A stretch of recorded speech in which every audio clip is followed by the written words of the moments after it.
I walked through the guild halls with a straight back and a confident demeanor. All of the other assassins were looking down on me. Because I was the first and only female assassin, I had to put in the most effort. I went straight to Wilker Wes's study, also known as Master's. He was in charge of all the assassins and assigned them jobs. As I turned down the last hall, Garrett Siegel walked out of his office. He saw me coming and smirked. Is Master's favorite toy back so soon? He was the nicest one to me, but he could still be pretty mean. No, his best assassin is returning. It seems his favorite toy is leaving right now. Garrett scowled. You might as well leave, everyone knows you don't belong. Even you know you don't belong. I belong here just as much as any of you. I replied. I went to walk past him, but he purposely bumped into my shoulder with his. I immediately grabbed his arm and twisted it behind his back. Then I dead-kneed him, causing him to fall to his knees. Unless you are willing to be taken down by me, I would steer clear of my way. I pushed him to the ground and walked towards Wilker's door. By the time Garrett got up, I was too far down the hall for him to come after me. Wilker was standing at the door and he was smiling. When I got to the door, I turned and blew a mocking kiss at Garrett. Then I walked all the way in. Wilker went to his desk, and I fell to one knee in front of it. I was staring at the rug. I could tell he was staring at me, right between my shoulder blades, right where my twin swords crossed. Master, I said by way of greeting. He answered by asking, how is Rill doing? I heard you paid him a visit. I smiled to myself. I was still staring at the carpet because he hadn't said I could stand yet. He took a dive to the very bottom of the ocean yesterday. Rumor has it he never surfaced. Wilker gave a small chuckle. Good job. I knew you could do it. I heard his footsteps moving towards me. Then I felt his hands on mine pulling me up. When I was standing all the way up, he asked, not a scratch on you, is there? My smile dropped. None that you can see. He dropped my hands. What happened? I looked at him with pure, unrelenting embarrassment. When I was going for the killing strike and they pulled a hidden dagger out and sliced open my cheek. But like a great assassin, you healed it? He asked. Yes, I replied, Valerie's powers really help. Everyone in our town, with the exception for a few humans, wear Valeries. You could tell by the pointed canines and unearthly beauty. Wilker smiled and said, Good girl. Your payment is in that box. He said, pointing towards a box on a table on the far side of the room. I walked over there and pulled the lid off. It was the perfect gift. It was 2 new twin swords. My old ones had been chipped and practically ruined in my last assassination. I pulled out my 2 old ones and set them on the table. He came up behind me and said, Your old ones look like they have been through several wars. I sheathed the new ones on my back and turned to him. Thanks. He smiled and motioned to the chairs in front of his desk. Once I was seated and he was seated, he asked, Are you ready for your next job? I gave a wicked smile. Of course. He settled back and said, You know the barrel. My breath caught in my chest. Yes. I said in a small voice. Ah, you always assume the worst. He said quickly. You are not going to be following your mommy's footsteps in this job. He knew better than anyone that I hated my mom's job. Before she died so many years ago, she was a whore. I always hated her for it. I swore I would never turn to that no matter how poor I was. Wilker used it as a threat or punishment when needed. There were very few times it was used though. I let out a long breath. What am I going to do then? I asked. You are going to fight Farron Varro during his first fight. Tonight is his first ever fight, and you are going to be his first opponent. I stood up and so did he. Yes, sir. What time? 8:30. He said. Perfect. I replied. As I walked to the doors, I rolled my shoulders. He must have known how restless I was because he said, "Everyone else is sparring in the training room." I smiled at him and said, "Thank you, master." I walked the training room and pushed myself to the front of the circle. Garrett was in the middle fighting a no-name newbie. Of course he won, and when he asked for next competitor, I stepped up. He laughed and said, "You really want to lose?" "No, I want an easy fight." I snapped back. He took a step back. "Fine, but we are only doing 2 dagger fights." I smiled. Perfect. I walked to the far table and started taking off my weapons. I pulled my twin swords out. Then I pulled off the 2 strapped at my thighs.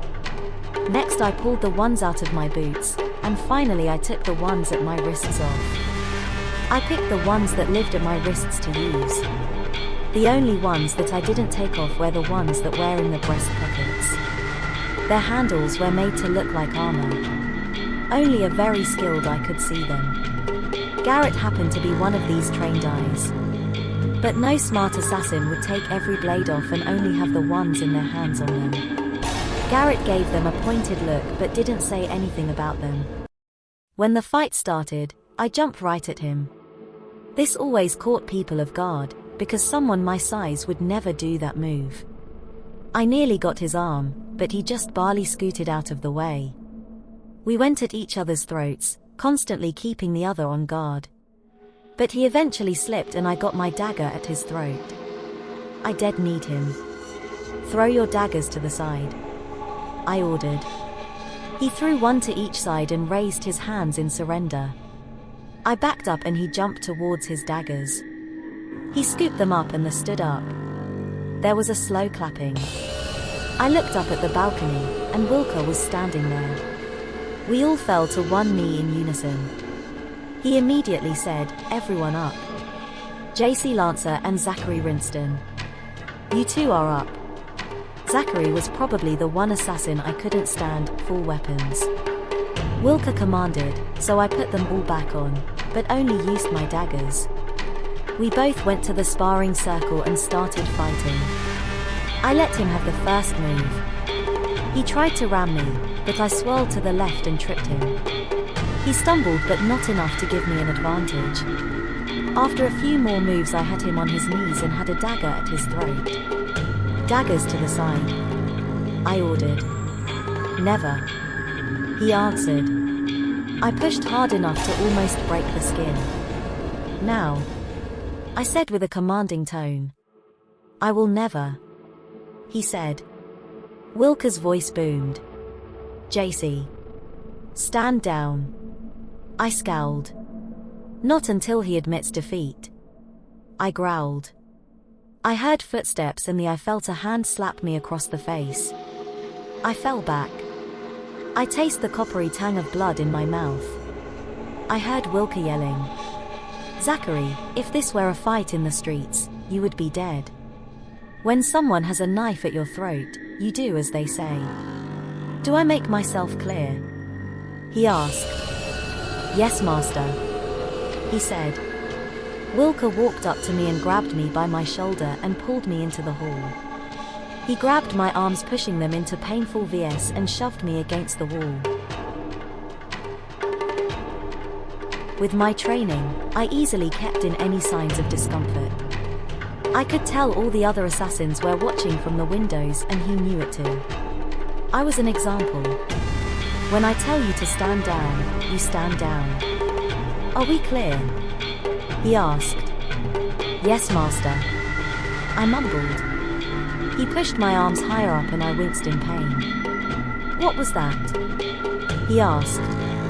I said, "Yes, master," I yelled. He pulled me away from the wall and threw me to the floor. I didn't dare stand up.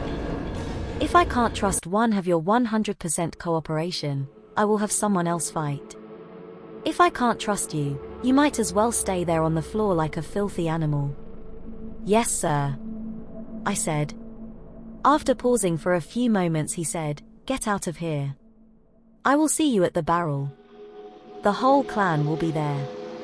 Don't be late." He turned his back to me and walked into the training room. I walked out of the building and walked into the heart of the city. I let my feet carry me. For hours I walked around undisturbed, but right as the sun was going down, I heard a footstep behind me. I immediately drew my dagger and spun around. It was resting on Garrett's chest. I walked forward, forcing him to walk back. After a good 10 feet, I backed off. I bared my teeth. "What do you want? You going to mock me?" He smiled. I hadn't planned on it, but I can. I growled. "Go away," I said with a deathly calm voice. "If I don't?" he questioned. I started walking forward with my finger pointed out. Right now I am over my head with anger. Unless you want some blade-on-blade action right now, I wouldn't bother me. You know I have a fight tonight, so don't pretend that you just came to see what I was doing. You came to downgrade my confidence. But you say one word about my fight, I will gut you. By now my finger was buried in his chest. His smile widened. "Well, if you are angry, I might as well add to that."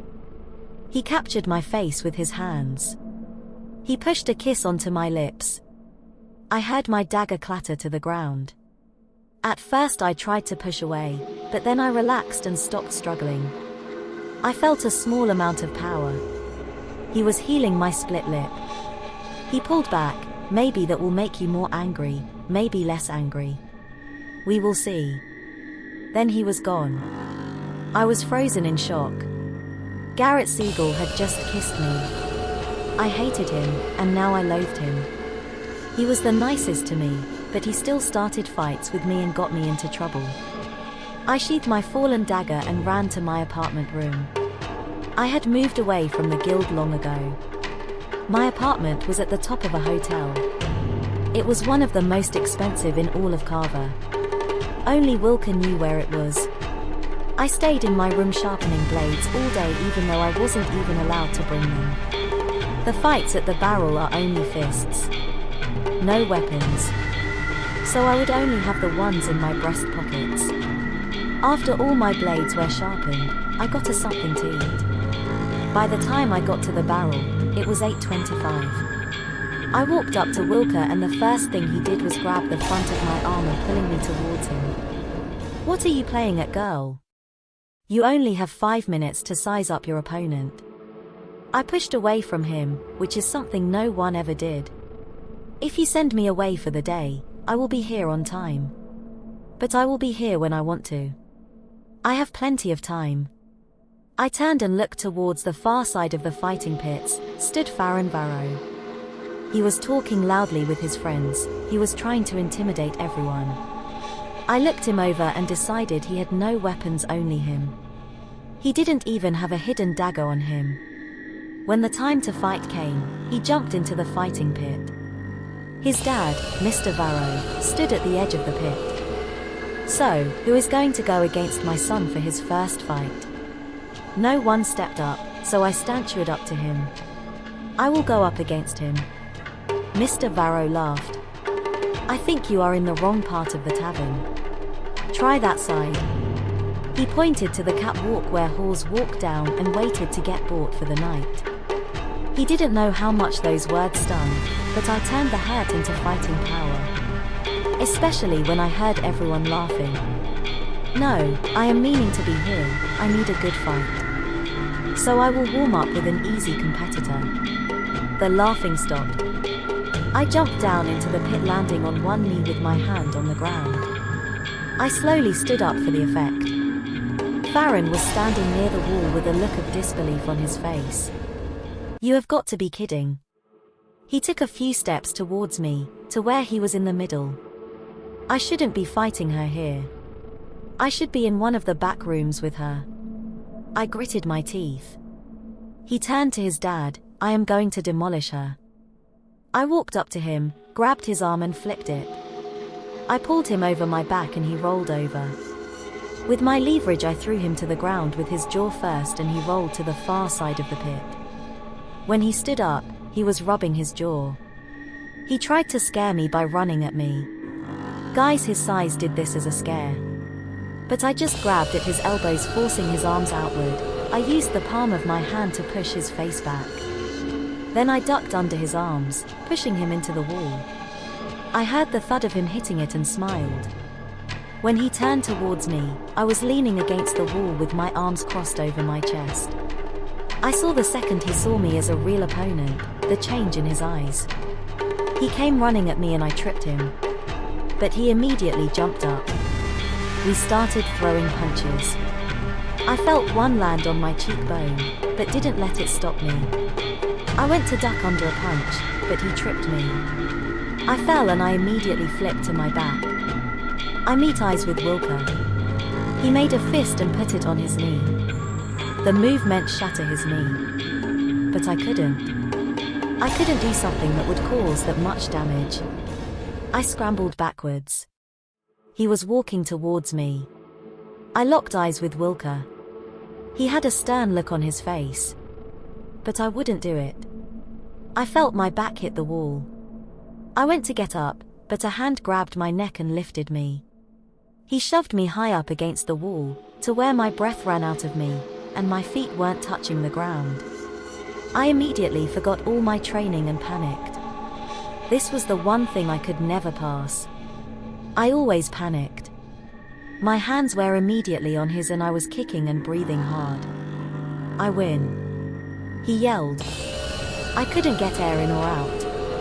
Mr. Varro stood up slowly and walked slowly to the head of the pit.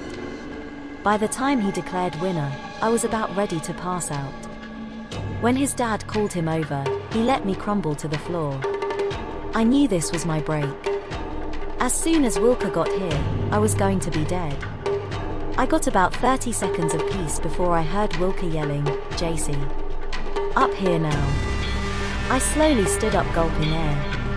I held out a hand for him to help me up and he pulled me out of the pit, then he yanked me towards the door. Garrett came up to him once, to ask what they did. All Wilker said was, "No one comes back to the guild till tomorrow night. I don't care what you do." Then he yanked me towards the door. The only time he spoke on the whole journey back to his house was when I tried to pull away. He slapped me, his ring catching my lip again, and splinting my lip and said, "Girl, don't make this worse for yourself. I would highly suggest you follow me.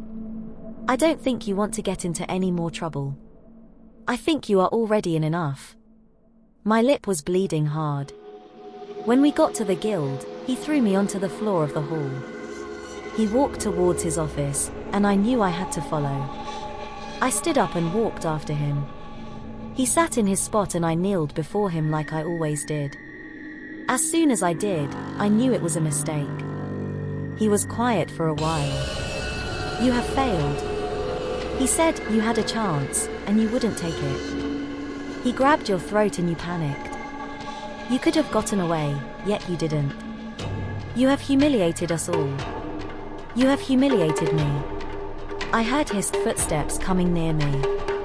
He lifted my chin to where I was looking at him. "You won't forget this for a long while. I promise you that."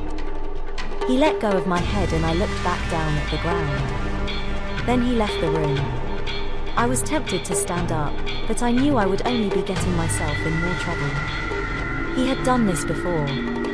He left for an hour and when he came back, I was sitting in a chair. He had me running for 2 hours. So I knelt there. Out of the corner of my eyes, I watched the moonlight move across the room then disappear. For a while it was complete dark. But then I saw the orange glow of the sunrise fill the room, only to be replaced with the regular light of daytime. When Wilker came in, it was about 10 in the morning, so I had been kneeling for about 12 hours.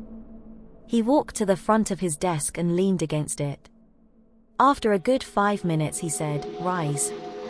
I stood up, but it was slowly because I was sore from being like that all night. When I was standing, he asked, "Why?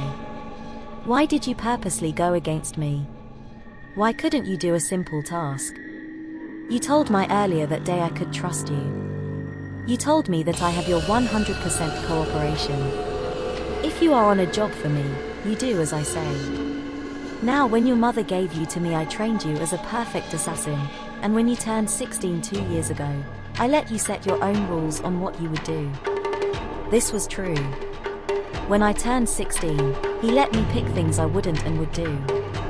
I would never kill a child, I would never be put in a fight to the death between two assassin clans, and I would never go on a mission that I knew I would be impossible to do. Like to go to another assassin guild and kill their clan leader. That was an impossible mission.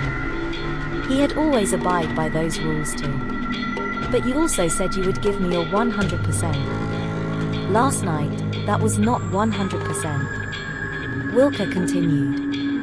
What I want to know is, do I have 100%? He stopped talking and I mumbled, yes master. He zipped forward and grabbed the dagger from my breast pocket and raked down the side of my face hard enough to leave a trail of blood, but not hard enough to scar. I winced, but stayed where I was. I asked you a question, do I have 100%? Yes master. I yelled. I almost grabbed my dagger from him, because only the people who made that dagger had touched that, besides me. I was glad he had gloves on, but I had those custom made, and only 2 people touched it in the making, having me as the third and last. Wilker shoved the dagger in my hand, and I resheathed it. Stand straight, he barked. So I attempted to, but I was too slow, because he threw a punch into my stomach. I nearly fell. But I immediately straightened up. I stood all the way straight, even though my back screamed. Next he grabbed my arm and pulled me to the training center. Once we got to the door, he said, go in and run. Don't stop. I will be back. So I went in and ran. After about an hour and a half before I felt the vomit in the back of my throat. I looked around, and saw a bucket near the door, so I ran to it and fell to my knees next to it and puked my guts out. This bucket was constantly in here, for this exact reason, but always moved around, depending on the ecstasy. After I was done, I kept running. Wilker came back, right as I was puking for the 3rd time. He had 3 bottles of water. When I stood up, he handed me one. Rinse, he ordered. So I took big sips and spit them into the bucket. I also gargled the last few to get it out of my throat. When I finished, he gave me the other 2 and said, drink. I drank them both down in about 5 minutes. When I was done he said, follow me. We stepped into the hall and he gave me a command. Walk around the halls. I will tell you when you can go. The command was odd, but I did it. After 10 minutes, Wilker jumped out at me. He grabbed me by the throat and threw me against the wall. I immediately panicked and tried to push away. I couldn't get away. Stop panicking. Get away, he ordered. If you don't, I will let you die right now. I knew he would too. So I calmed and kicked out my feet at the same time I punched his inner elbows. He dropped me to the ground, and I was gasping. I take it you understand what we are doing, he said. I nodded, and he walked away. So I kept walking and he kept jumping out at me. Sometimes it was a minute later, sometimes it was 45 minutes later. I steadily got better, till I didn't panic at all, but he kept doing this. So, when I was walking, I listened for him. I heard him coming down a hall ahead of me. I kept walking, and when he jumped out at me, I countered the attack, pinning him to the ground. I had a knee in his stomach and each arm pinned. Good girl, he said. You have finally got it. You are a hunter, not a hunted. I let him up and he immediately grabbed my neck. I went to stop him but he said, wait. Then I felt it. He was healing the huge bruise that had formed.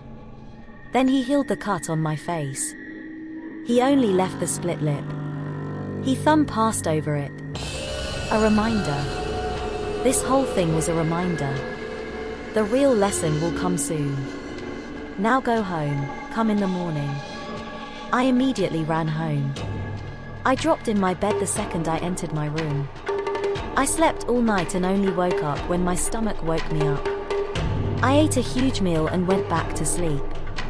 When I woke in the morning, I went to the guild. Right as I walked in, Garrett did too. I was first to his study by a second, yet he knocked.